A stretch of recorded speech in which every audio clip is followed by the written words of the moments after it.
Olá, aluninhos, tudo bom? Na aula de hoje, eu, professora Luana, e os professores Amanda, Larissa e Thales, vamos falar um pouquinho sobre células galvânicas. A célula galvânica, ou célula voltaica, tem esse nome em homenagem a Luigi Galvani e Alessandro Volta. Vamos dar uma voltinha no tempo para entender melhor quem é esses dois e ver de onde veio a descoberta da célula galvânica. Bom, a célula galvânica teve início com Luiz Galvani. Em 1780, Luiz Galvani descobriu, enquanto realizava um experimento com uma rã, que ao colocar dois metais diferentes, por exemplo, cobre e zinco, em contato, e os dois ao mesmo tempo estão em duas partes diferentes na perna da rã, o circuito irá fechar ao colocar em contato as pernas da rã. A perna da rã, nesse experimento, foi o eletrólito. Ele, então, chamou esse experimento de eletricidade animal. Em 1790, Alessandro Volta mostrou que o sapo não era necessário, usando em vez como detector o papel encharcado com água salgada como eletrólito.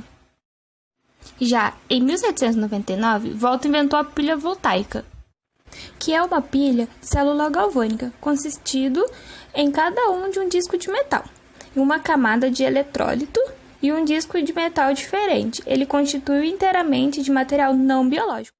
Cerca de 40 anos depois, Faraday mostrou que a célula galvânica, agora frequentemente chamada de célula voltaica, era de natureza química. Ele introduziu uma nova linguagem química, o eletrodo tendo o cátodo e o anodo, e de eletrólito e íons, catiônico e aniônica. Galvani, incorretamente, pensava que a fonte de energia elétrica foi do animal. Volta pensava que era nas propriedades físicas do eletrodos isolados. Mas Faraday identificou corretamente que a fonte de energia vinha das reações químicas nas duas interfaces, eletrodo e eletrólito. Agora vamos voltar para a química atual e falar um pouquinho mais sobre as células galvânicas e suas reações.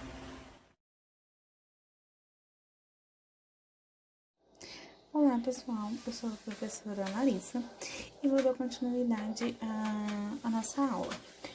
Bom, como a Luana disse, agora a gente vai entender o que ocorre lá dentro da célula. Bom, por que a célula é importante? Ela originou a pilha, essas coisinhas assim. O nosso professor Thales vai explicar, então não percam, ficam aí na aula. Bom, mas o que é essa célula galvânica? Nossa, o que ocorre lá dentro? Bom, a célula é constituída basicamente por um lado positivo e um lado negativo, que é esses resíduos aí que vocês estão vendo. Mas o que faz ter esse lado positivo e esse lado negativo da nossa pilha, da nossa célula? Basicamente, ela é formada por dois metais que tem diferente potencial de redução. Potencial de redução é a capacidade do elétron doar ou receber elétrons. No nosso caso, aqui a nossa pilha está sendo formada por o lado do anodo, está sendo formado, que é o lado negativo, está sendo formado pelo cloro, que tem um potencial de redução de 0,22.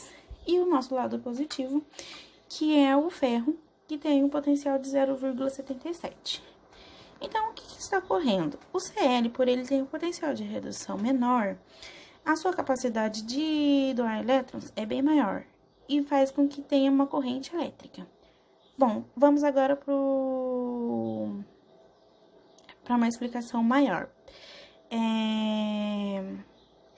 Então, pelo ferro ter um potencial de redução maior, faz com que ele receba esse elétron e sofra redução, enquanto o Cl sofre oxidação.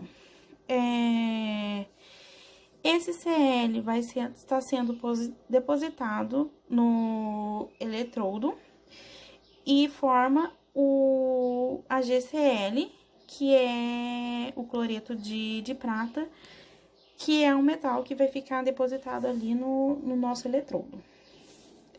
Então, agora a gente vai aqui no conjunto de eletrodos de referência, no qual eu falei que o Cl é depositado e forma um cloreto de prata. E o nosso eletrodo de referência, ele vai ter um potencial constante. Mas como que ele fica constante? Porque dentro da célula é colocado o excesso de KCl, especificamente dentro da parte do anodo. Então, por que é colocado esse excesso de KCl? O excesso de KCl é colocado para que ocorra exatamente esse potencial constante do lado do eletrodo de referência. Então, com esse excesso, acaba tendo excesso também, como é um sal, os íons do Cl do cloro fica livre, do Cl-. Então, acaba ocorrendo o excesso de cloro. Então, com esse excesso de cloro, ele vai sendo depositado no eletrodo e mantendo o potencial constante. Bom, aí a gente vai para a nossa ponte salina. Por que temos a ponte salina? A ponte salina, ela tem quase o mesmo princípio do que o excesso do sal de KCl. A ponte salina, ela mantém o equilíbrio de íons na célula. Como a gente está mexendo com o desequilíbrio de íon, de elétrons, acaba podendo ocorrer formação de cátions e ânions que podem influenciar no potencial. Então, essa ponte salina, ela vai liberar sais, como no próprio nome já meio que diz, ponte salina, ali tem sais que serão liberados, que irão reagir caso forme esses cátions e ânions. Essa ponte é formada por espécies de buraquinhos que são soltos conforme a necessidade. Bom, o próximo é os eletrodos, que é onde que vai começar a mágica a acontecer. Bom, especificando, gente, a mágica que eu falo é a transferência de elétron de um indicador para o outro. Bom, o eletrodo indicador. Quando o eletrodo indicador entra em contato com o analito, que tem esse metal que eu falei para vocês, que tem o potencial maior, começa a ocorrer a transferência de elétrons, começa a nossa corrente elétrica. Então, esse ferro começa a receber esses elétrons e começa a sofrer redução. De ferro 3 vai para ferro 2. E ele recebe esse elétron lá do nosso cloro. O eletrodo indicador, nesse caso, é formado pela platina. Ele é formado pela platina porque a platina ela tem um potencial de redução meio que neutro. Então, ela não influencia muito no potencial que está na corrente elétrica que está acontecendo, porque ela é um metal, então ela tem potencial de redução que não influencia nessa célula. No caso, o cloro vai reagir com o ferro. Na verdade, os elétrons vão sair de uma célula para outra. Bom, agora que já vimos pedacinho por pedacinho, agora vamos fazer um geralzão com todo o conhecimento que a gente já obteve. Bom, a célula é formada por um lado negativo e um lado positivo. E nelas, esse lado negativo e esse lado positivo existe por conta do diferencial de redução dos nossos metais que estão na célula. De um lado é um metal que tem um potencial menor e do outro lado que tem um potencial maior.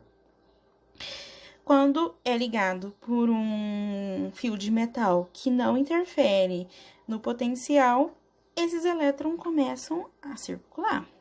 Então, o nosso Cl ele começa a doar elétrons e sofre oxidação, e o nosso ferro começa a receber elétrons e sofre redução.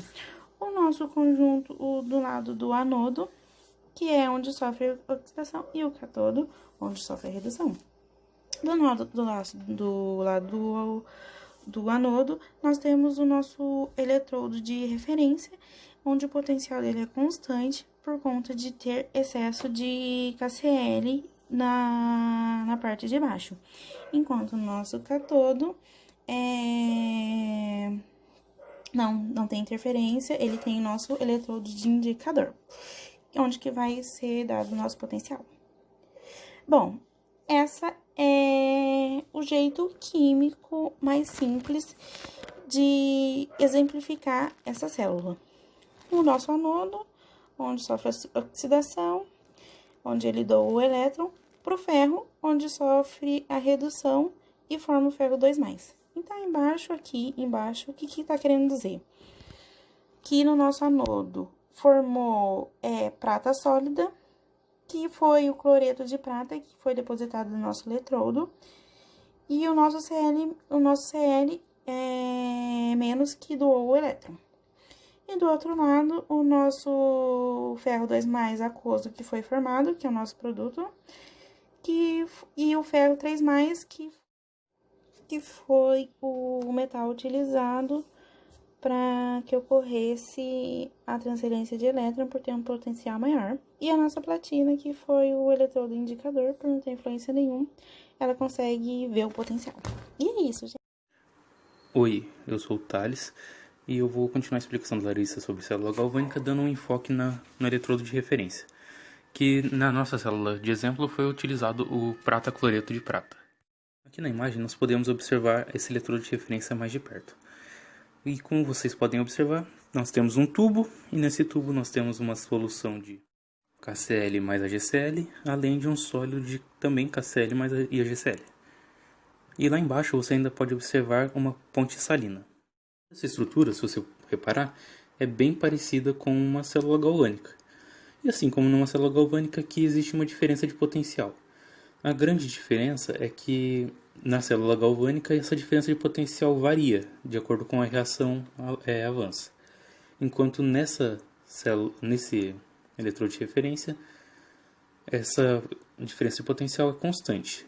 E em situação padrão, essa diferença de potencial é igual a 0,222 volts. Porém, o que acontece? Quando você coloca esse eletrodo na solução do analito, acaba ocorrendo uma pequena diferença de potencial entre a solução da célula e o eletrodo de referência. Apesar de muito pequena, essa diferença de potencial que ocorre entre os dois acaba afetando o resultado da nossa célula galvânica. Por isso, nós não podemos dizer que a precisão da célula é de 100%.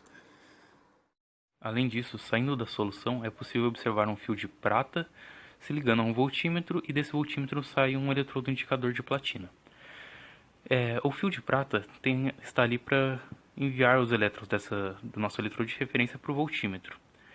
E do voltímetro, o eletrodo indicador leva esses elétrons até a outra solução da nossa célula galvânica. Por que a platina? A platina é utilizada por ela ser inerte. Como um metal nobre, ele muito dificilmente reage com alguma outra solução. Por isso, assim como o ouro, ela pode ser utilizada nesse caso. Assim, eu espero ter demonstrado para vocês o funcionamento desse eletrodo de referência e espero que vocês tenham compreendido melhor a função dele. Para dar uma sequência nessa aula, eu tenho para vocês esse link que eu vou compartilhar com vocês, que é um link de um simulador de célula galvânica. Eu gostaria que vocês abrissem, e ao abrir ele vocês vão se deparar com essa imagem, no qual nós podemos observar lá em cima as duas barras de metais, que serão nossos analitos, né? Ali no meio, embaixo daquele, a nossa célula galvânica, e embaixo ainda um voltímetro. Por último, lá embaixo ele só tem um aviso, caso você esqueça como funcionam esses aparelhos, você pode clicar em cima da lousa lá para ele explicar novamente para vocês. Assim você pode clicar em entrar e nós vamos ver como funciona esse simulador. Assim que você clica no entrar, você se depara com essa imagem. Aqui nós temos duas barras de chumbo e nossa célula vazia. Eu vou usar o chumbo e a prata. E assim que você seleciona a prata ali, você leva eles até a sua célula galvânica. Eu vou selecionar a prata e agora vou levar até a minha célula galvânica e vocês vão ver o que vai acontecer. Como vocês podem observar, quando você adiciona os dois à célula, o chumbo ele está diminuindo de tamanho, ou seja, ele está oxidando, enquanto que a prata está ganhando volume, né? Ela está reduzindo. Isso acontece porque o potencial de redução da prata é maior do que o do chumbo. E ali na lousa você pode observar alguns pontos, como a direção, né, da onde está saindo os elétrons, que está em cima do I ali, ele te tem uma seta. Os elétrons estão saindo do chumbo para a prata. Além de te dar a diferença de potencial, que é de 1,54 volts. Além disso, o nosso voltímetro ali, ele pode ser ligado nesses fios que estão saindo dos metais, e na telinha dele vai aparecer, para confirmando, a diferença de potencial, que ali está 1,540, que é o mesmo da lousa. Eu espero que esse simulador seja interessante para vocês. Vocês podem testar com outros elementos também. E vocês podem consultar até mesmo a tabela de redução, para vocês tentarem prever qual que vai estar reduzindo e qual que vai estar oxidando. Vamos ver alguns exemplos nos exercícios a seguir.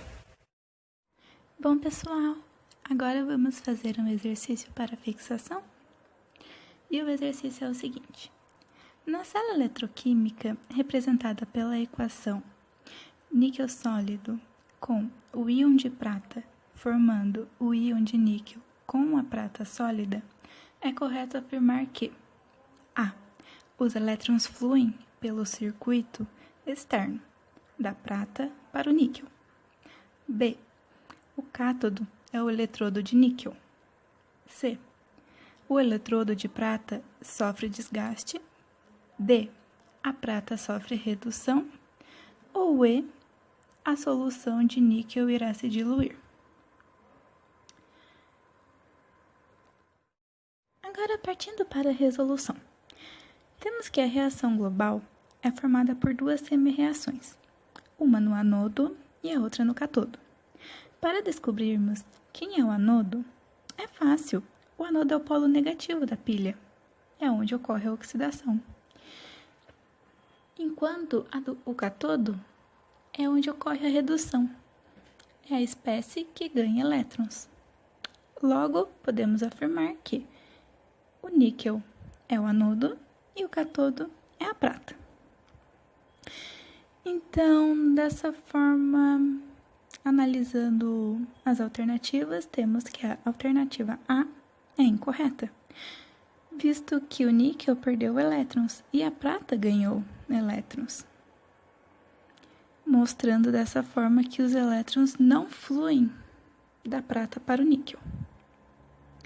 Temos também que a alternativa B é incorreta, pois o cátodo é o eletrodo de prata. A alternativa C novamente é incorreta, porque os íons de prata recebem os elétrons e são formados mais átomos de prata metálico, ou seja, prata sólida, que se depositam sobre o eletrodo de prata. Assim, o eletrodo de prata não sofre desgaste. Pelo contrário, sua massa é aumentada. A alternativa E é incorreta, porque o eletrodo de níquel está se transformando em íons níquel. Com isso, a concentração da solução é aumentada. Logo, a alternativa correta é a D, porque a prata ganhou elétrons, se transformando em prata metálica, ou seja, é a prata que sofre a redução. Então, essa foi a nossa aula de hoje. Espero que vocês tenham entendido tudo. Até mais!